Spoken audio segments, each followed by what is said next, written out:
Kuna wale watu yani ukishatoka nje ya nchi umeenda nje zingine, kama umeenda Europe, umeenda Gulf countries, umeenda America, kuna watu sasa wanajaribu kukuadvise.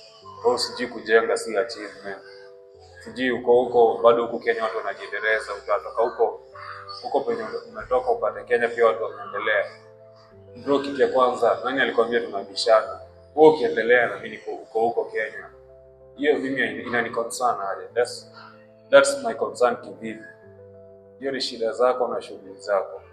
Sasa wewe ukiendelea unaendelea kivyako. Mimi nisipoendelea pia ni life yangu mwenyewe nilichoose. Kwa sababu niliona Kenya hakuna kitu nafanya. Bado ningekuwa Kenya singekuwa nimeendelea hivi.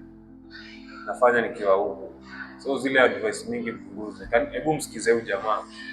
Hawa watu wako Dubai, Qatar huko kwa Waarabu. Mimi sijawahi ona mwenye amerudi Kenya akaomoka. Sorry to say. Kujenga nyumba sio kuomoka.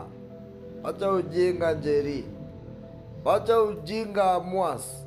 Halo. Kujenga nyumba ni part of progress tu. Halo. Kununua gari si kuomoka. Halo.